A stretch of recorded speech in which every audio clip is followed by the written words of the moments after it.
The hum of the starship's engine was the only thing keeping me grounded in the emptiness of space. For months, I had been charting unclaimed sectors near the Andromeda border, navigating through asteroid belts and nebulae that glowed with colors no human eye was meant to see. It was dangerous work, but it was also freedom, the kind of freedom Earth could never offer. I was alone, or so I thought. The day started like any other, with a routine scan of nearby star systems. My sensors picked up an anomaly in an uncharted nebula, a faint energy signature that didn't match any known spacecraft. Curious, I adjusted my course. Nothing about this journey seemed ordinary, but I wasn't prepared for what awaited me. Encounter. Through the swirling pink and violet gases of the nebula, a ship emerged, sleek and almost organic in design. Its hull shimmered like liquid silver, and the air around it seemed to ripple as if reality itself bent around the vessel. I hadn't seen technology like this in all my years in deep space. A soft chime indicated a transmission incoming. I hesitated, unsure if I should respond. The voice that came through wasn't mechanical. It was melodic, almost musical, with an underlying tone that resonated in my chest rather than my ears. "Identify yourself," it said. "I'm Captain Arin Velas of the starship Nomad," I replied. "Who am I speaking with?" There was a pause. Then the voice, tinged with vulnerability, answered. I am Princess Lyra of the Zha'ari Dominion." I blinked. Zha'ari? That civilization was legendary, almost mythical. Rumors in the Galactic Council spoke of their unmatched technology, their ability to manipulate energy and matter at will. And yet, they were rarely seen by outsiders, much less the royal family. Before I could reply, the princess's ship made a maneuver that brought it within 1,000 kilometers of mine. I couldn't remain hidden," she said, voice trembling. "I had to see you." The approach. It was an unusual request, almost impossible to believe. A princess, capable of traversing light years, was risking exposure to approach a lone human pilot? I activated my external cameras, and the view left me speechless. She was radiant, humanoid but unlike any human, her skin shimmering with iridescent patterns that shifted with every movement. Her eyes were vast and luminous, like twin galaxies, reflecting both curiosity and fear. She wasn't in control of herself, or perhaps her emotions were too strong to contain. I felt something," she whispered. "A resonance, a connection. I cannot explain it." I studied her carefully. In all my travels, I had learned to recognize distress, confusion, or curiosity, but nothing like this. It was raw, unfiltered emotion, spilling from her in waves strong enough to affect the energy readings of her ship. "Why me?" I asked cautiously. Her voice quivered. "I do not know. My people, they're bound by logic, honor, and duty. But my heart, it defies all protocol." She was real, and she had come, uninvited and uncontrolled, because of something deeper than reason. The connection. For the next few hours, we drifted side by side. We exchanged stories, mine of Earth, human ambition, and the loneliness of exploring uncharted territories. She spoke of her homeworld, a civilization of unimaginable beauty and complexity, and the weight of responsibility she carried as a princess. Despite the differences between us, there was a strange symmetry in our experiences. She longed for freedom from duty. I longed for companionship in the vast void. "I've seen countless beings in my travels," Lyra confessed, her voice softening. "But no one ever resonated with me the way you do." It was impossible, and yet undeniable. Her presence, her emotions spilling uncontrollably, created a bond neither of us fully understood. It was magnetic, pulling us closer despite the physical distance between ships. And then she did the unthinkable.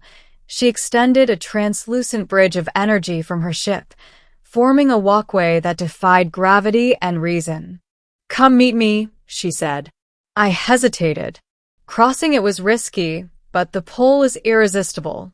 As I stepped onto the bridge, I felt a warmth unlike anything I had known, a connection that was both exhilarating and terrifying. The revelation. On board her vessel, the interior was a blend of organic elegance and technological sophistication. Walls pulsated with life, responding to her presence, and the air vibrated faintly with emotion, amplifying every heartbeat, every thought.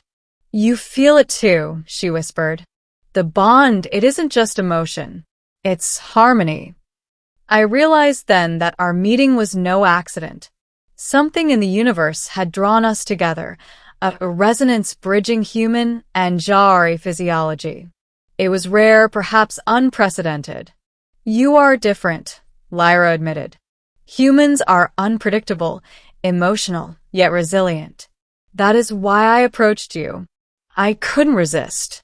I had to see if the connection was real." Her confession left me stunned. All my life, humans had been underestimated in interstellar politics, fragile, emotional, incapable of surviving the cold logic of the galaxy.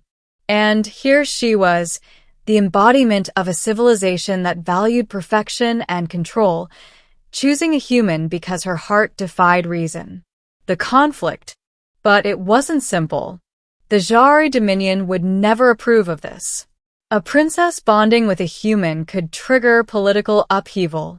And my own government, if they discovered this, might see her as a threat or a resource. Lyra sensed my concern. "I know the risk," she said, "but I cannot control what I feel. And I believe that what we share is worth that risk." Her honesty struck me. For a species that thrived on logic, this admission was revolutionary. And for me, it was humbling.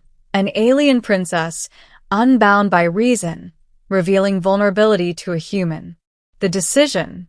For days, we navigated the Nebula together, learning from each other, testing the limits of the bond. I taught her human concepts of humor, rebellion, and imperfection. She showed me how to manipulate energy fields to enhance starship efficiency and even heal minor injuries. With each passing moment, our connection deepened. Her presence was intoxicating, her emotions powerful yet tender. I realized that this meeting, this improbable encounter, was shaping the future of both our worlds. And then came the moment of truth. The nebula we were exploring was unstable, a swirling chaos of ionized gases and microsingularities. If we stayed, both our lives would be at risk. "We must leave," I said reluctantly. Her eyes glimmered with tears that shimmered like liquid starlight. "I know, but I do not want this to end." "It doesn't have to," I whispered. "We'll find a way. We'll find a path where you can be free, and I can explore the universe together." The resolution. With a surge of courage, Lyra activated a hidden function in her vessel, an experimental warp field designed to traverse light years safely. Together, we leaped through the nebula, emerging near the edge of uncharted space. The risk had been immense, but the reward was freedom. She smiled, a mixture of relief, joy, and lingering fear. "You are human," she said softly, "but perhaps humanity has the strength the galaxy needs. And perhaps aliens are not as unreachable as we thought," I replied, a smile tugging at my lips. We charted a course for a neutral system, one far from political influence, where we could learn from each other, explore, and grow. The bond we shared had transcended logic, species, and expectation. For the first time in my life, I felt that the universe was not vast and lonely. It was alive, vibrant, and full of possibility. And standing beside me, An alien princess who had lost control of her emotions was proof that even the coldest, most logical worlds could be touched by something as unpredictable and beautiful as the heart. Epilogue. Years later, humans and Zha'ari would speak of a legend, a princess who defied duty for emotion, and a human who dared to explore the stars. Together, they bridged the gap between two civilizations, proving that empathy, courage, and connection could reshape the cosmos. And though we never fully understood why the universe brought us together, it didn't matter. What mattered was that, in the infinite expanse of space, we had found each other, and that was enough.